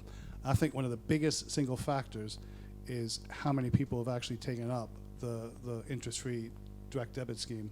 It's made it easier to pay. Half of the season tickets that have been sold now are under that direct debit scheme. So that was something that, and again, when I say we have to look at, before my job is, I can't just be looking at Saturday afternoon. I have to look at next season and where are we 3-5 seasons from now. That was one of the first things we started working on when I came to the club. But you had to get FCA approval to do things, you know, and you set up the direct debit scheme, do everything else. So it took us over a year to get it up and running. It's not like these things are simple and just come along, but really, really pleased with how it's going. And I think that, you know, that will help people. If we can make it easier for people to pay, that's got to be a good thing for the club and a good thing for the fans. The truth is, in my interview, that's what he went on about, on and on and on about, to make sure I knew that I wasn't going to moan if there wasn't any money. So I know exactly how bad it's all going to go, and I don't care. To be honest, I don't care, because there are people out there, and I know we'll find them.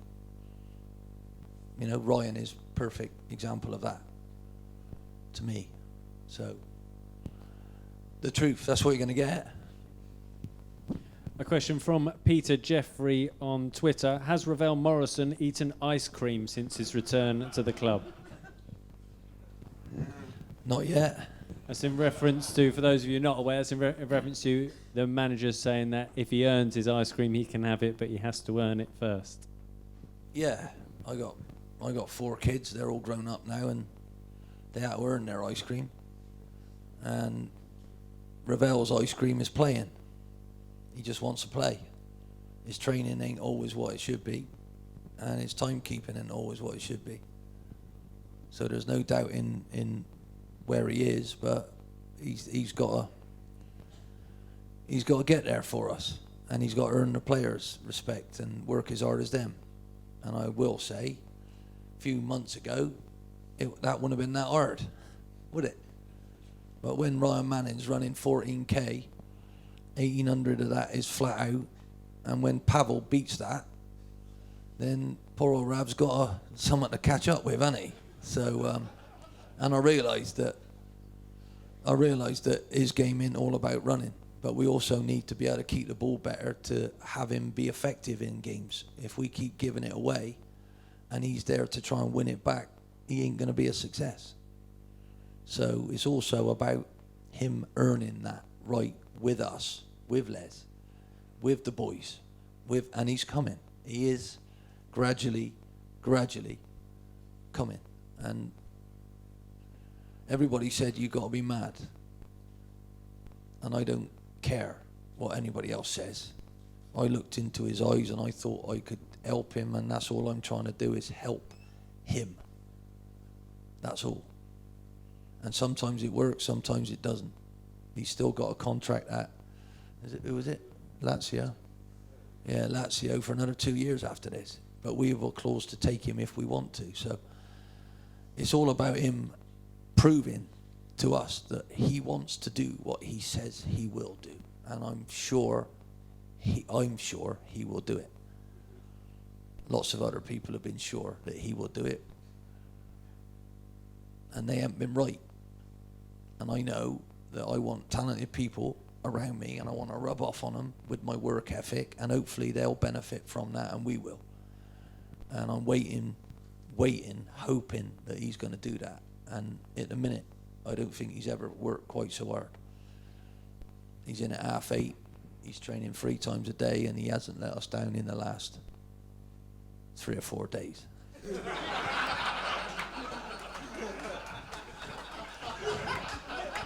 What? Oh, you can laugh. Deep down, it ain't funny. But you have to earn what you get from me. You want my respect, you have to earn it. You want Les's respect, you have to earn it. And every one of them kids has got to do the same thing. Right? And that's fact. And I'm sorry, other managers are getting the sack left, right, centre. They might not have those principles. Good luck to them. I'm going to manage how I used to manage, and they're going to do what I tell them. And if not, at least I've done it my way. Because you cannot run around after these, wiping their backside. And if he thinks I'm going to do that, then he's wrong. But I'm hoping with all I've ever had that I can see him play for real.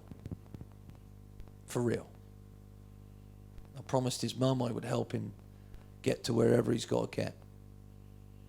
And he can fail once or twice, and I'm going to be there trying to help him. That's the only way I know. And it's real. It's the only way I know. I only had one before I couldn't help, and that was Clark Carlisle. And I tried. And I tried so hard. And that's why I'm do this. To try and help someone. So I love his ability. All he's got to do is go to work, see it as a job, be serious about it, and boy, what a brilliant player he could be, but it's all down to him. So he might be in and around it on Saturday. So there you go. Okay, just a couple more questions here. If there are any further questions beyond this from the floor, there's a roaming mic at the back. If you just raise your hands, and we'll take a couple from the floor as well. So Jordan will come forward, so please just raise your hand and let us know while we're waiting for that. Another question from Andy. Who does Ollie consider some of the most exciting youth team players coming through? Well, that's very, very difficult to name names, but I'll let Mide Shadipo out on loan to try and get him to feel about us that I care about him and I want him to do things. He beats people brilliantly. He's gone out to Port Vale. I want him to act and come back to us a little bit.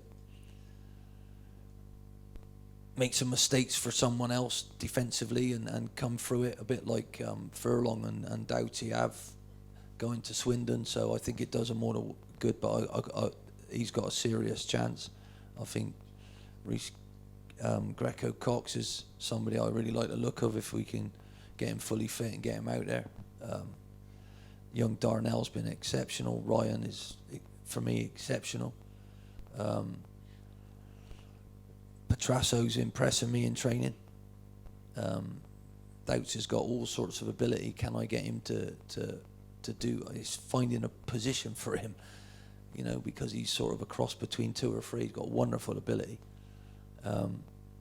So I'm very, very pleased about all of it. Joe Lumley's out on loan, the goalkeeper. He's been absolutely outstanding for Bristol Rovers. They are waxing lyrical about him, you know, so that's great. I got a lot of faith in Abire as well. I think he's going to be a really talented boy. This number 10 role he got to work without it as well, you know, and unfortunately he looked like he was shot in his debut. He went down. I don't know if you saw him after 10 minutes. We let a goal and he's gone down. And I had to bring him off just in case. I've never seen anything like it. But, you know, I think the attitude of the boys is so worthy of praise. It's unreal. I think everybody behind the scenes there are working so hard. I think Hawley and Imps and Chris Ramsey, it is fantastic, you know, and that goes with sort of unsung, really. You know, the attitude of the boys coming through is really pleasing. Whether they'll all make it, whether you'll see them all, you know, it's all about who we get above that. But, you know, I'm really excited about some of the lads coming through. And I've mentioned the ones you know, there's others that I really like the look of as well. Not quite physically right yet to come into it, but ability-wise, brain-wise, it's very, very exciting. Okay, great. If there are no... Okay, we've got a question here at the front, Jordan, so we'll just wait for the microphone to come down to you guys. Where does this club stand with the discipline with Stephen Corker? Well, everyone here needs to know that. I think everyone's really important. He wants to know what's going on. I don't think that you'd find an employer in the world that would comment on a disciplinary process for any employee. So that it, you know, remains the case that it's a disciplinary process that's it's ongoing, and we really wouldn't comment any further on that.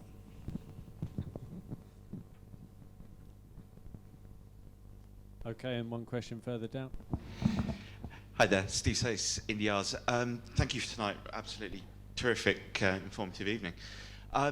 Lee, can I bring you back to the debt that we were discussing earlier? I wanted to ask you about the bank loan that's outstanding. I'm just interested to know what the plans are to repay that. I think that's that one's a really easy one. I think it's August when that's done. Right, okay. So that's up.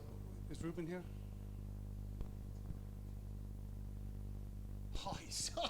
I can't believe my finance director who said he'd be here has skipped out thinking I wouldn't notice. Oh man, we're gonna see him tomorrow. I can verify that, but I'm pretty sure August is when that's finally retired, because we pay it off on a monthly basis. Okay, and thank you for the answer on Ruben's loan into the club. It's just really interesting to note from the accounts that the interest rates are like quite substantial on what he's loaned into the club. APRs of like 12% and I think 25%, which is like more than the famous or infamous Pandemonium at ABC loan charged us all those years ago.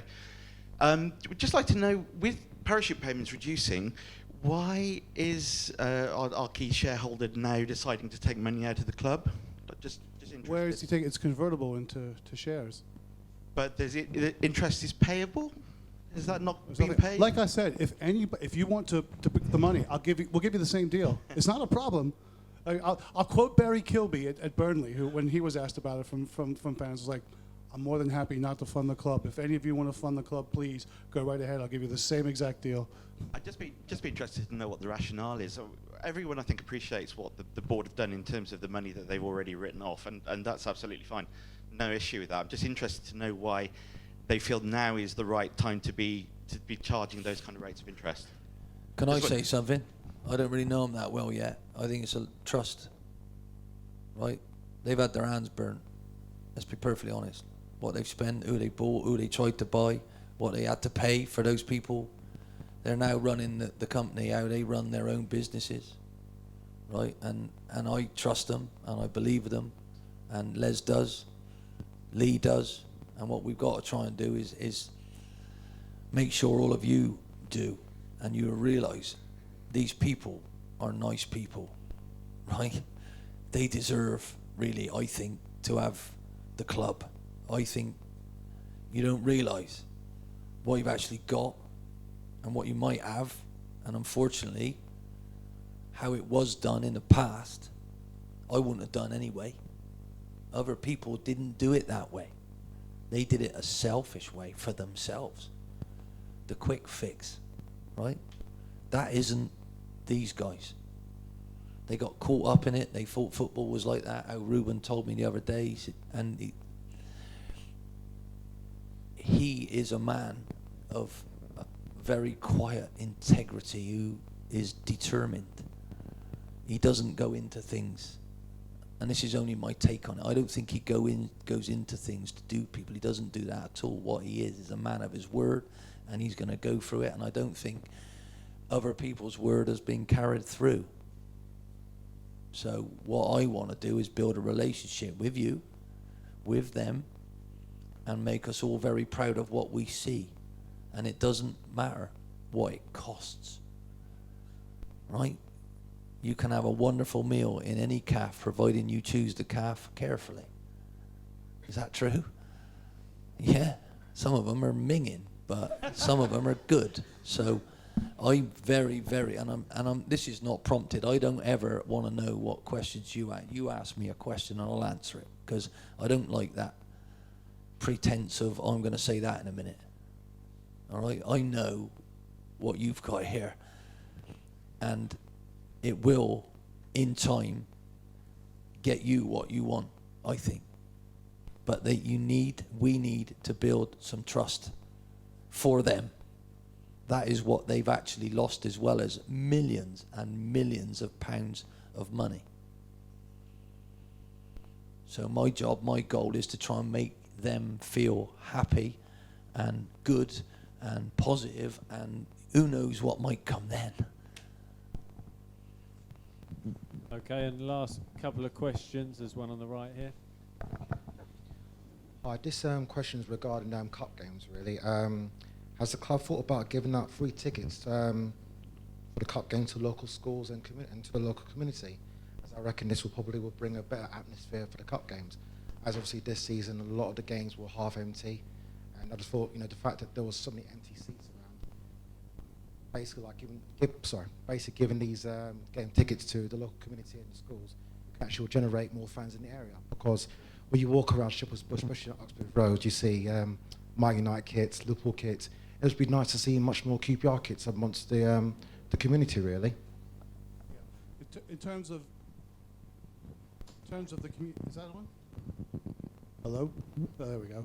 In terms of the community, obviously we do quite a bit of work in the community with bringing things in, various football programs around. And how cup games work is the FA or the Football League give you an allocation of how many freebies you're allowed. That's not that many. Anything you give out more than that, it's not like a league game where if I give a ticket away, my only cost is an opportunity cost. The cup game, because it's their competition, the way it works is 45% of the revenue goes to us, 45% of the revenue goes to the other team, and 10% goes to the league. So if I give a ticket away, I pay the other team 45% of the value of that ticket, and I pay the league 10% of the value of the ticket, which is why most clubs have done away with including a cup game in your season ticket price. Because even if you didn't turn up to the game, that's the other thing, you give the tickets away, even if they don't turn up. But you've given the ticket away, therefore you have to pay for it. So that's why you don't do it for cup games. How good is Smithies, in your opinion, Ian? Alex Smithies. Yeah. Wow. That's all I could say, really. I've had some good goalies in my time, and I played with some really good goalies, obviously. But I think the kid's come on in leaps and bounds since Greeny's left. As a character, he's come out of his shell, and I have to say the goalkeeping department of the football club is a credit, absolute credit. The way Wardy trains them. The way they work, Matt Ingram's absolutely excellent. Not once has he moaned about how good Smithies is, and he's in his way, and Joe Lumley behind that, and we got the young one as well. He's a beast of a kid. But the way they work is incredible. So that's what makes me proud. And I have to say, we've just signed him on a new deal, and wow, that's all I can say. And I imagine there'll be offers for him in the summer, but the club has done some good business. And again, that was all agreed in the window. We got Pavel we got him in the window as well. I can't believe what business we did, but I have to say he's as good as anybody. Matt Gilts was outstanding for me at Blackpool, and this kid's topping that at the minute, and he's younger than Matt was, so he's incredibly good, and he needed to be, because I've never seen so many one-on-ones in any games in all my life.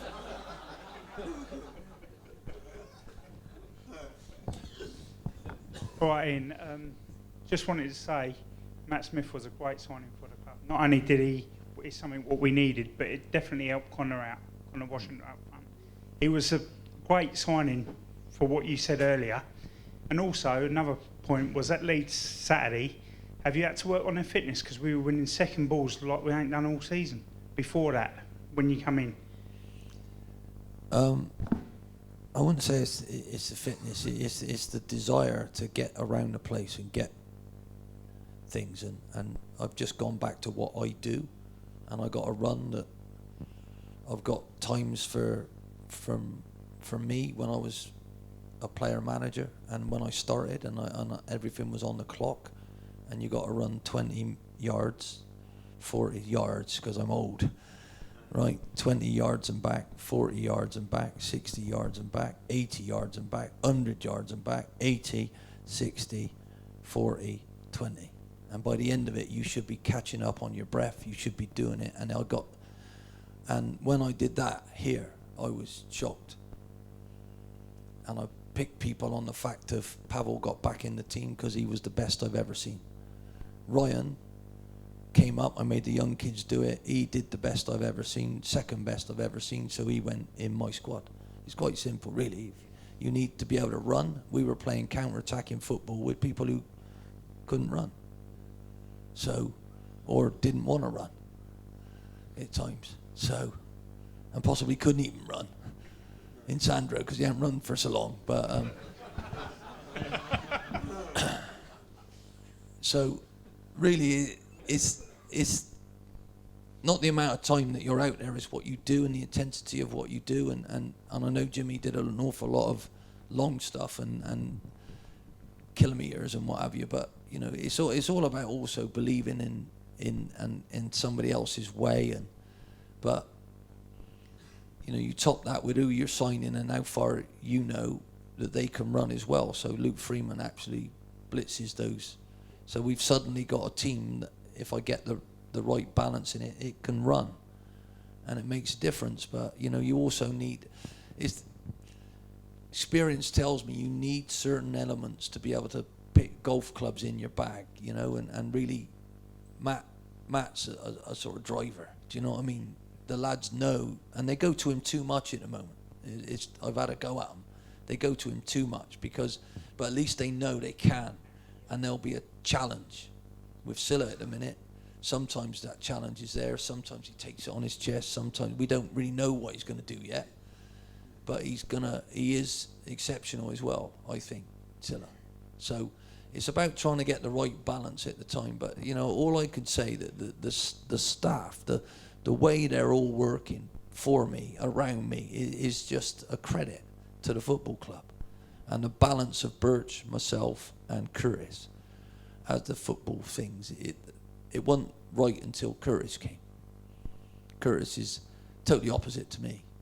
He's got to write everything down. He's got to be this. He's got to be that. He's got to be on time. He's got to be regimented. Sergeant Major, isn't he? And Birch is probably too much like me as well. You know, doing myself a disfavour there, to be perfectly honest with you. But you know what he's like. But the balance of it all, really. So, and it's just being able to win. And we weren't that far off it. And we won some games at the start of the season when Stephen Corker was fit, to be honest. He had a fantastic start to the season. And the boy, you know, and I haven't had him yet. I would love to have him play. I would love to, because his problems happen when he's not fit. So we've had a terrible issue with that. And but anyway, you know, thanks for noticing that, but it's a requirement of me and my team and the way I see football that you got to run. Because if it wasn't about that, I'd still be playing now. You know, and that's what you don't, and it ain't a five-a-side court, that's massive out there, and ours is smaller than most. And that's what makes it more difficult to pass, because you get caught with it a little bit. And we got to watch this lot on Saturday, by the way. They set traps for you, you know, they really do, and we got to be careful against that, because we're not the best favourite, are we, really? So, you know, but listen, it's all about the way they I thought Birmingham away was absolutely the best I've seen any team of mine chase, work, get a foot in. We got a goal from a fantastic header from a corner, brilliant ball in from Luke, and that was the day that my new ones actually came of age for us. And then the ones off the bench scored as well. Yenny's free kick, and with Yenny, he was overweight, so I found out what weight he was with my fellow I'm giving the scouting to. He knew his ex-manager in Mets, so he told me what he used to weigh, and I told him, and he was shocked. I said, you don't weigh that now, what's your problem? So, you know, he's done an awful lot of work with the rest of our staff to lose nearly 5 kilos, because he had a bereavement when he signed for us. He lost his father, and on the flight, by the time he missed the first flight, by the time he got there, his father had passed away. So, you know, how can you judge Yenny and Bakoto when he's coming to QPR and his dad's just died? But I knew his body fat was nowhere near right. I knew what he looked like when we saw, and I showed him a calendar and said, look at you on there. Is that your twin brother? Have you had all these cakes or what? And he came my way. He agreed with me. And it's all about the work that you do behind it to try and make them understand. And you have to be consistent. And how can you be consistent if you're going to get sacked in the morning? So, you know, at the end of the day, you got to be careful what you wish for as supporters as well. Because, as I say, on Saturday, when we turn up here, if any of you are complacent and any of your mates sat around you are complacent thinking we should just turn these lot over, because you're wrong. Don't come. And I shouldn't say that, but don't come. And if they do start moaning, shut up. We got to win this. We got to earn the right. And even when I played here, we finished 5th. We should have finished 2nd, because we didn't earn the right against Swindon. I lost to Vauxhall Motors. I never ever forgot it. Like a bloody terrible car I lost to. And it's just not right, because I never forget that. You know, and the truth is, we are on a mission.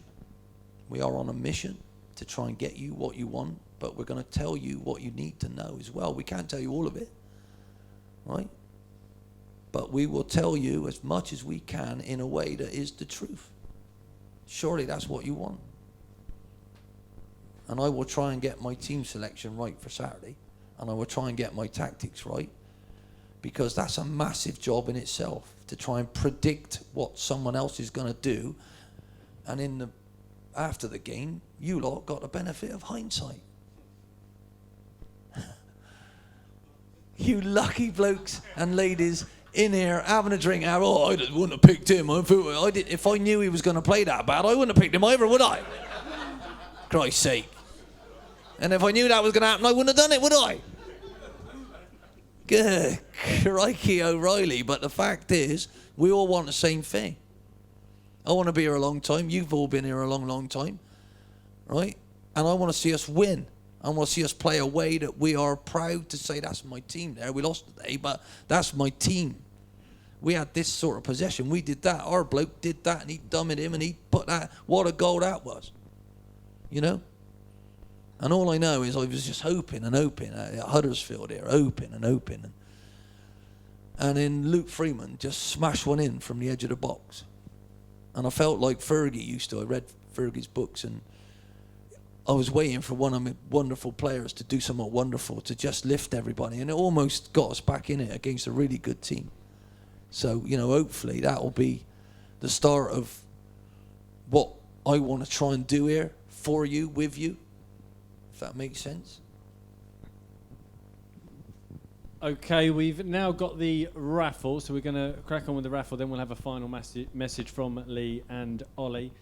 Firstly, this is for the match, for the ball that's been signed by the QPR first team. So Lee, if you can just draw out a name for us, please. Just to say Generous, to our commercial director, Ewan's here tonight. Don't bother calling Vauxhall for that sponsorship tomorrow.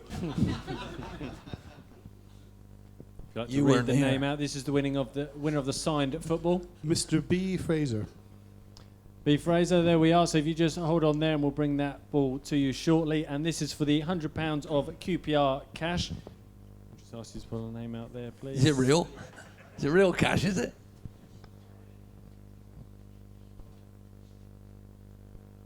That's what I did. Mr. R. Hill. Ron Hill, congratulations. Well done to you. If you stay there, and we'll bring the Cash. Well, we'll organise that afterwards as well. Wheelbarrow full of it. Hey, QPR cash. It's all homemade. Beautiful. Got out a newspaper. Lovely. Rangers cash. Wouldn't that be great? I'd like £2,000 of Rangers cash, please. Yours. Okay, we'll have a final message from Ollie in just a moment. Firstly, just a final message from Lee. No, I'd just like to thank everybody for their support. It's I've been made to feel really, really welcome here, and I really, really enjoyed it since I've been here. I think we've covered a lot of distance in a short period of time, and we just need to keep it going. Okay, and Ollie? Just thanks. Thanks for who you are. Thanks for how you care. And let's keep onwards and upwards. Thank you.